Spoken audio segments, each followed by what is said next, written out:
jokes, and then I got this. So I just kind of kept going from there. Have you ever been in a room full of people and like everybody's talking, it's kind of like a wild conversation, and you try to launch into a story, and you get maybe like the first sentence or two out, and then like everyone just stops paying attention to your story, and that sort of humiliating feeling of like, oh fuck, like I'm used to people paying attention to me. I'm apparently not, like at least the beginning of that story did not hold people's attention. Yeah. I saw it happen to a dude yesterday playing poker. I don't know if anybody else noticed it. I was paying attention. I saw the pain in his face from realizing that nobody wanted to hear his story about going to the club. And you did the right thing, right? I didn't say nothing, but I was just like looking at him in pain, like damn. Tell me how you recognize that shit and you still left my man hanging. You didn't even be like, hey man, do you want to keep going with that story? You could have brought him back. You could have saved his self-esteem, but you just watched him burn. And as he's screaming for help, you're like... No, he had said a bunch of other annoying shit up to that point, so I was kind of like happy to like see him like perishing. And you got a petty bone. Can you make sure that my salads are in the fridge while we're on the topic? Sorry, I don't mean to put that on you or anything. Okay. But yeah, I mean, I could see in that way how the feeling of having everybody hang on your words is there's gotta be something to that in comedy. You don't do live shows? No, never done it. You should do a live podcast. You guys have done it? I do live shows. I don't do like I do live stand-up, so I do that. But I haven't done like a live like filming on YouTube. But I see some people who do like live podcasts, and it works well. Like your fan base will come out for sure, and it's a great way to monetize, which I already do. And if you do that, you'll see the energy. Like doing shit in front of crowds is a different ball because you have that one-on-one interaction. Not one-on-one, like it's direct. It's not through any editing. It's not through anything. They can feel the energy of the people there. It's a different ball game. You feed off of it sometimes when the rapport with the crowd is on point, and it just heightens everything. Yeah, you know what has me fucked up is that I remember back like 3-4 years ago we were gonna do a live podcast, and I remember looking at the money and thinking like, oh, that's a great bag.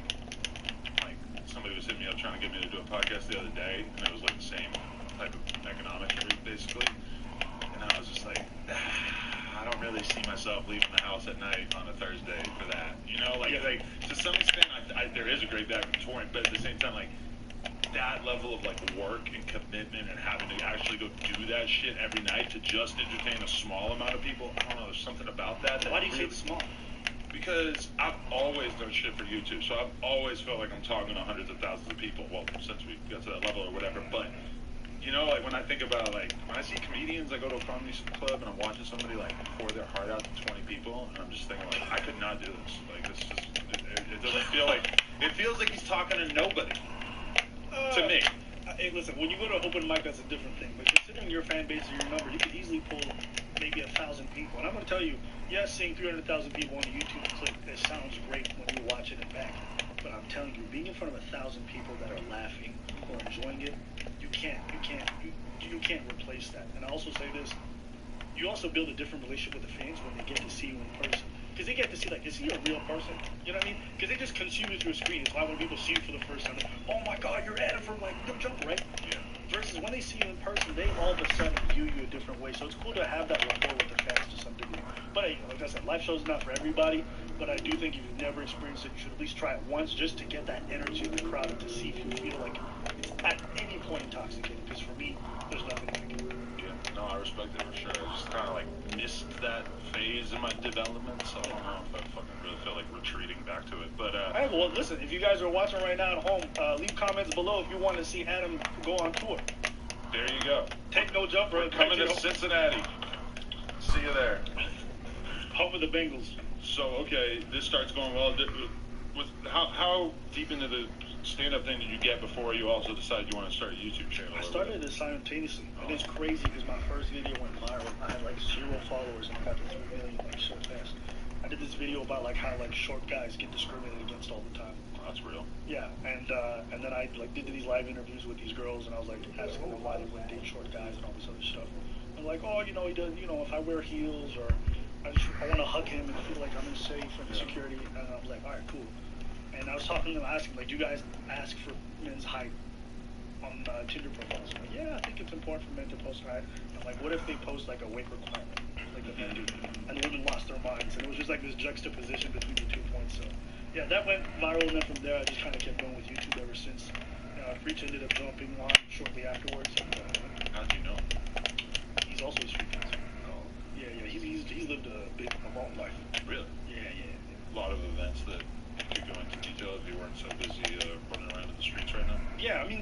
some people just you see it on their face that they've been through stuff or they've done things. Yeah, like when I started to see him sort of threatening to fight people, I was very much got that vibe. I'm like, oh wow, this is a guy. He does not seem scared at all.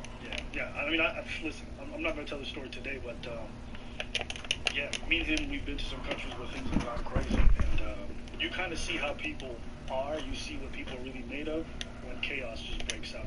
There's no rules anymore. You see how people act when panic sets in. So I've seen him absolutely the same situation. We've seen him in the same context. So I know what kind of person he is. So that's why I was chuckling, because that wasn't planned. When he said all that stuff about I'm coming, because we don't rehearse our videos, we don't tell each other what we're going to say, which is why it gives off an authentic vibe, because it's not rehearsed. So when he said that, I was chuckling in my head because I'm like, right. So did anybody have to put you on to the value of YouTube, or was it something you just sort of figured out yourself? I came on to YouTube in 2012, and I always liked the idea of being able to make stuff from my brain, put it, and then people just consume. At that time, it wasn't super popping, but it just looked cool. And I didn't think about its value really strongly at the time, but I knew it gave me something that I really enjoyed when I made my first video. Because, it's something cool about creating something and people respect it and appreciate it. Because at the beginning, you don't do it for money. There's no much money. So when I first came on, I just really wanted to connect with folks. My biggest regret is that I didn't go hard on YouTube before you could make money. Why is that? Just because those were the years that I sort of missed because I didn't see it as a business. But I was making videos in 2008 and shit, but it didn't occur to me if I do this over and over and over, I can create an audience, and then at some point I can monetize it. And so now I try to have that attitude with all social media, where it's okay, we're going to dump money and time into building up TikTok because it seems important, and fuck whether it's going to make us money in the short term. Yeah. I think those are great business strategies. I think with online content creation, it depends on the person you are. If you're like that Gary type of dude, you're just monetizing everything. Me and Preach, we don't have a TikTok. You know what I mean? Oh, I messed up my combo. You get one editor to chop your shit up for TikTok, I guarantee you'll be happy as hell you did it. Yeah. You guys will probably be huge on there. I mean, some people are already posting their videos and monetizing. They're getting millions and millions of views. And I know a lot of YouTubers are in the same boat where they got bootleg accounts of people who are making money off their content, which is another reason to get in there. Yeah. Hire the person with that bootleg account, buy that account off them, and then... Yeah, I think it's a great business idea. I think I always ask myself, how much is too much? I'm not the type of dude who wants to be a mogul. I'm not the type of dude who wants to be the kid. I don't have ambitions like that. Like I said, I like balanced life.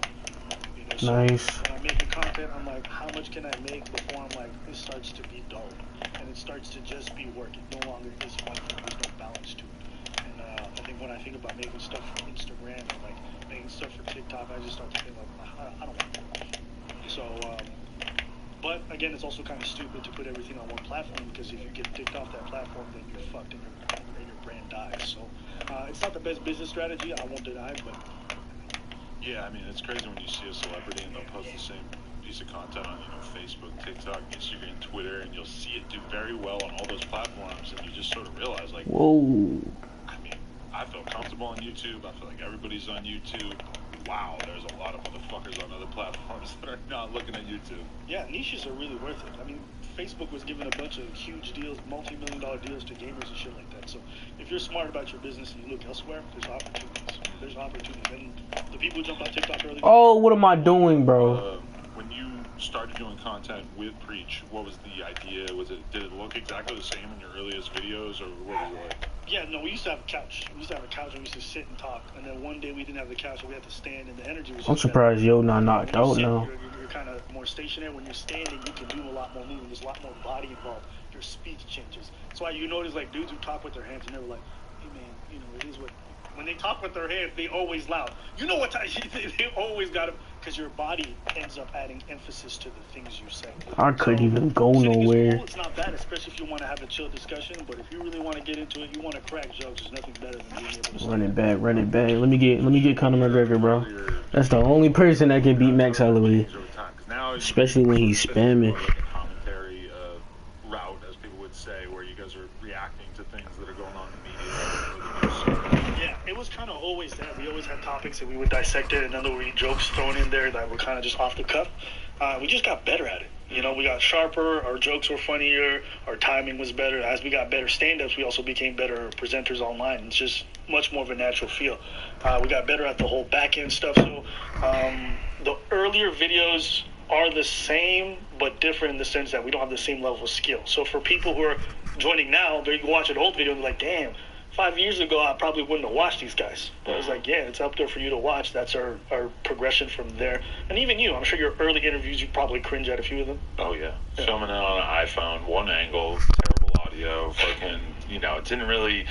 My main thing that I look back on and I see myself... Oh, I picked the wrong character. Too many questions into a short period of time. Hey, and just yo. being nervous, which I was. Yeah. And that's, like, my favorite thing that I've kind of, like, gotten past is just, like, you know, slow it down. Make the conversation fun and easy and just go into depth about something. My least favorite thing is when people rush past a topic. It's like podcasting or making content online is the art of digging into that one topic and going long, going into detail about that thing without making it boring. But you want to fill up, you know, a good chunk of time on that one topic instead of just racing past it. Yeah. And what do you think created that change for you? Because some people have that issue and aren't able to get better. What made you get better? I'm just like ridiculously critical of myself and anything I do in life, period. You know, if I'm filming myself doing a kendama trick, if I'm looking at a clip of me on a BMX bike, you know, it could be the best thing I've ever done, best trick I've ever done, and I'm still looking at it thinking the way you moved your foot was weird. Like, you should do that better next time. You know, it's like I don't really allow myself a lot of room. I'm not good with Chad Mendes, I'm but like a relentless. I got a little bit of experience with him. I'll watch my own interviews and really try to just like pick apart what I'm doing wrong, or I'll watch other interviewers and try to just pick up on what I thought they were doing right. But over time now I kind of rely on comments. Comments are like if they don't like it. I have my own opinion, but if they're right or not. But Yeah. You want a good balance. I think self-awareness is key. You can't teach that. I can't tell you how to look at yourself. You need to be aware of how to look. and you have to be able to read 1,000 comments telling you that you absolutely fucked up and still stay true to your opinion that you did not fuck up. If you didn't. If you did, yeah. And if you did, just own that shit. Yeah. You know, there's nothing wrong with fucking up, and especially on a public platform where the internet's so unforgiving. Sometimes people get prideful. They're like, fuck y'all.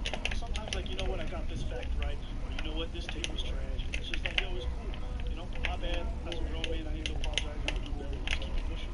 Yeah, I mean, there's so many different styles of content, so many different styles of interviews. Like, I'm kind of in awe of people who can do stuff that's different than what I do. Because, like, with me, I feel like there's a through line of the content where it's like we're trying to figure out how you got to where you're at today, and we're going to sort of go along that path, and we're going to meander off, and we're going to talk about different things.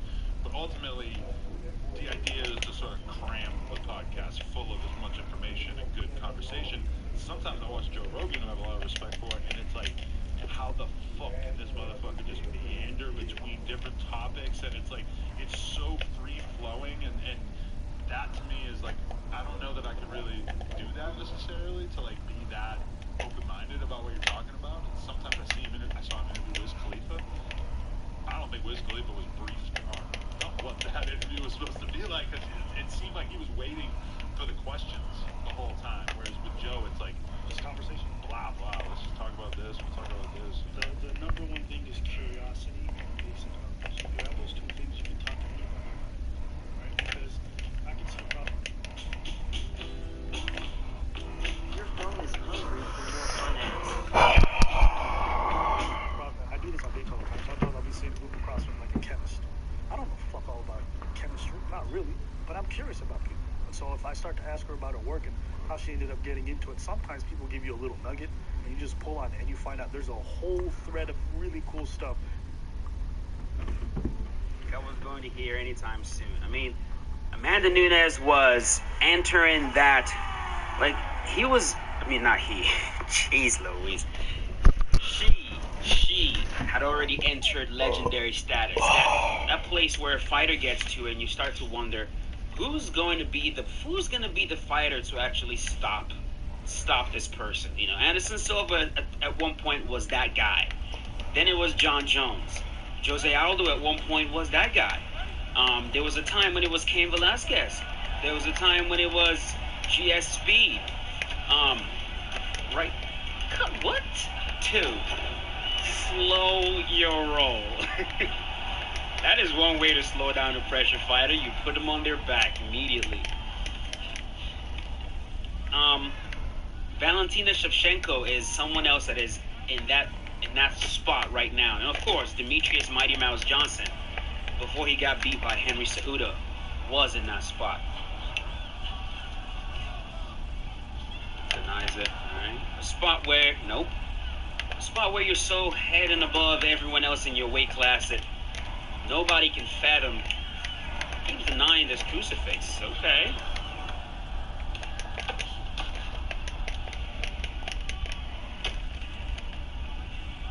Nobody can figure out who on earth is going to beat you. And Amanda Nunes was right there.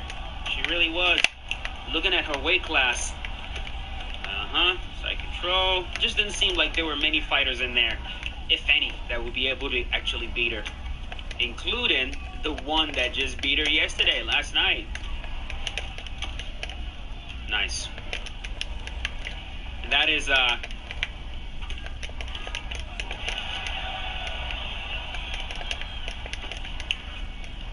so Juliana Pena goes out there and she does something that, in my opinion, very rarely is like the absolute wrong decision. And that is to fight back in a fight. You know what I mean? Like, very rarely would you come across a situation where fighting back in a fist fight is a bad thing. Typically, fighting back when you're in a fist fight is a good thing. Are you always going to win? No. But it's better than not fighting back. It's better than turning yourself into a punching bag. It's better than retreating, all scared, all terrified. It's always better than that.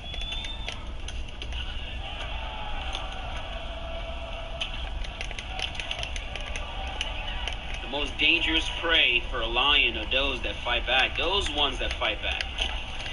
The ones that just run and squeal. Oh boy.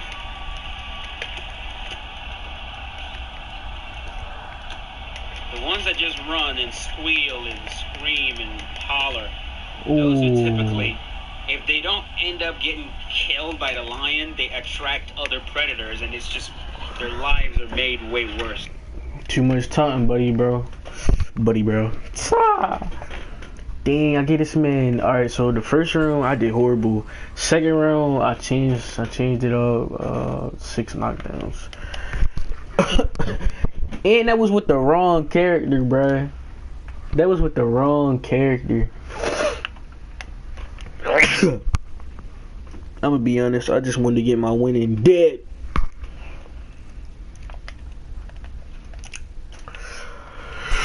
Oh god.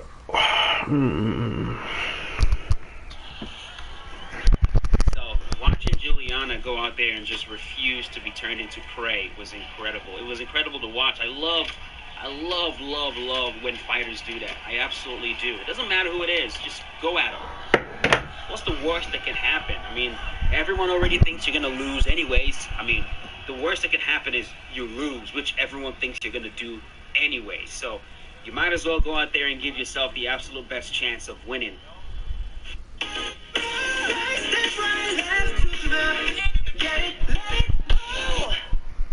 You don't meet a lot of black girls who are game developers. I understand the specialness and the rarity, but at the same time, it shouldn't be a rarity, right? Like join me. Like, come on the quest. When I hear people say, like, are you a game designer? Are you an artist? Game design is art, so I'm both. Me. Mental fortitude.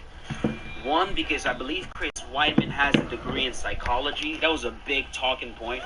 And he talked about how he was going to be very mentally strong going in there against Anderson Silva. He wasn't going to be broken before the fight happened. It was very similar. He was 10-0 at the time. 10 fights in MMA in all of his MMA career, not just the UFC. There we go, sitting down. Only 10 fights, and he dared believe he was going to defeat the GOAT. And when the fight started, set him down, he fought Anderson Silva like somebody that believed he was going to defeat the GOAT. Rose to the occasion. And he did.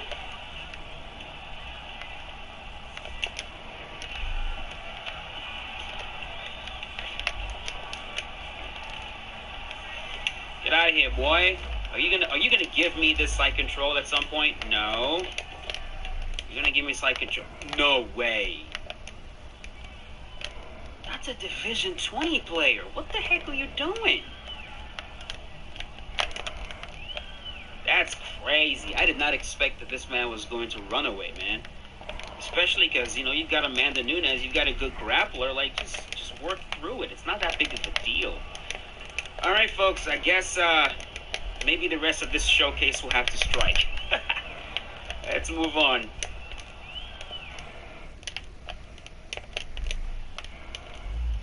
I was talking about Chris Weidman versus Anderson Silva and how Chris Weidman truly believed he was going to go out there and beat Anderson and how he fought like someone that believed that. There are many instances of that. I mean, the first time GSP fought Matt Hughes, he was starstruck. And then, of course, he got submitted. Second time, oh, this player is bad. What the heck? Oh my God, this dude is going to get stopped early.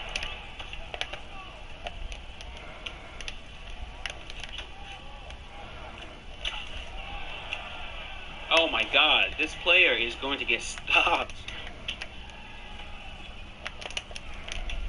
Damn. Yikes. Jesus Christ, yo, where my head health at? Oh my God, I see a rock coming. There it is. Oh, you need to stop, bro. You're about to get sat down. Oh my goodness. This is not good. This is not good at all.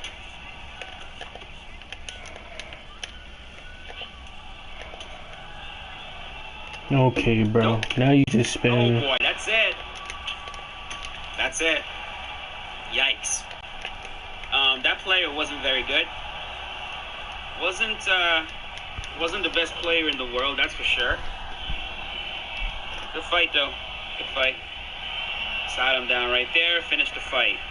A lot of instances of fighters that believe, and then the moment they decided, yeah, I'm not gonna run scared, you see a massive difference in their performance. When GSP came back and rematched Matt Hughes, all that jitter and starstruck attitude, whatever, all gone. Of course, he beat Matt Hughes. Absolutely beat Matt Hughes. Yeah, we racing. All right, folks, we'll do one more fight and we'll call it a day. Let's move on.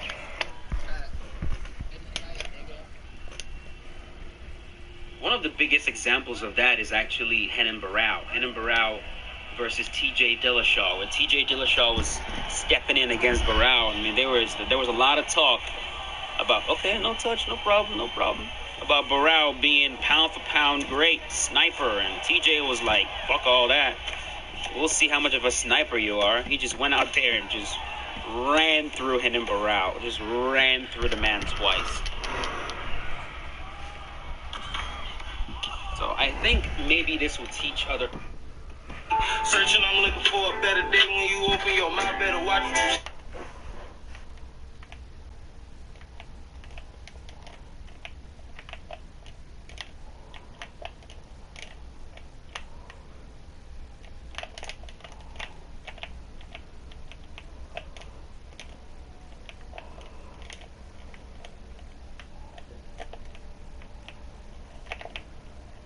What in the world? What's up with this controller, bro?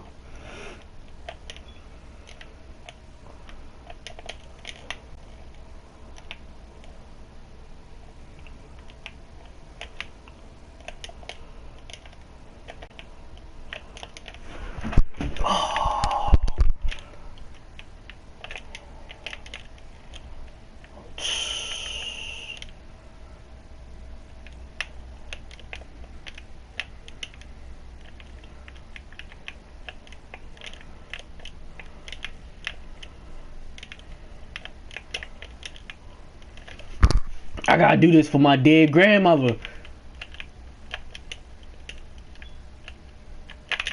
I gotta do this for Miss Ruth.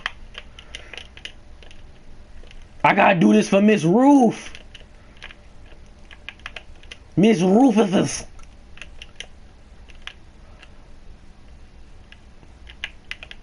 Come on, Paula Costa. My grandma dead. I gotta do this for my grandma. I gotta do this for my grandma, stupid. I gotta do this for my grandma. On DSL. Oh. I gotta do this for my dead grandma. I gotta do this for my dead grandma, stupid. I gotta do this for my dead grandma. Oh! Paula Costa too strong for me, man. Look at you spamming, boy. Come on, throw some. Throw some, man. Oh my god, bro. Where the kicks? Why I can't catch the kicks, big bro? Oh, lot of murder. Oh,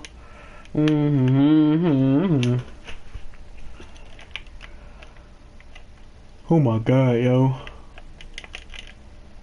He don't know no other combos. Oh dang, how did I miss all that? Come here. Come on, come on, come on, come on, come on, throw some, throw some, throw some, come on, throw some, throw some, throw some. Come on, I'm waiting, I'm waiting, I'm waiting, I'm waiting. I'm waiting, I'm waiting.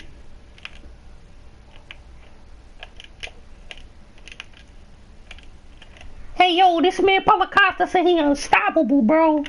He said he unstoppable, bro. Yo, I got 4 stuns and wobbles, 2 knockdowns. I outstriked him. He got more significant strikes, but I got 2 knockdowns, so I already won that round for real. Come on, bro, skip this. I thought you was unstoppable, bro. I thought you was unstoppable, bro. I thought you was unstoppable. I thought you was unstoppable. What happened, bro? I thought you was unstoppable. I thought you was unstoppable, though.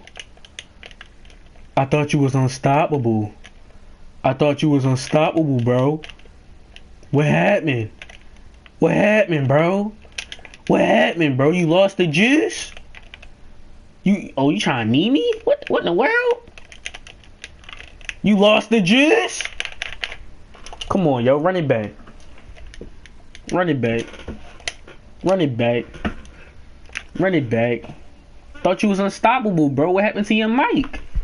I thought you was really like that. I thought you was a real stutter. Run it back, bit, bro. Run it back. I thought you was unstoppable, bro.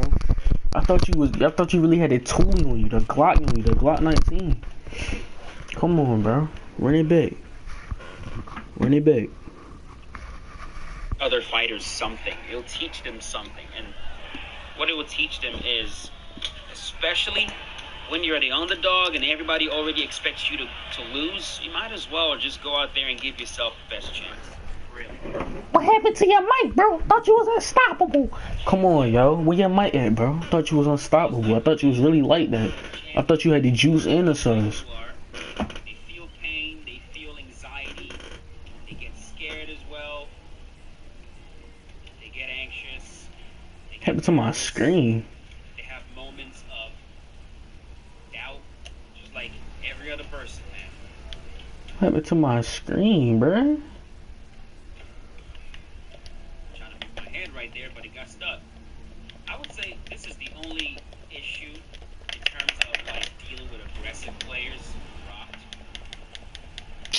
Like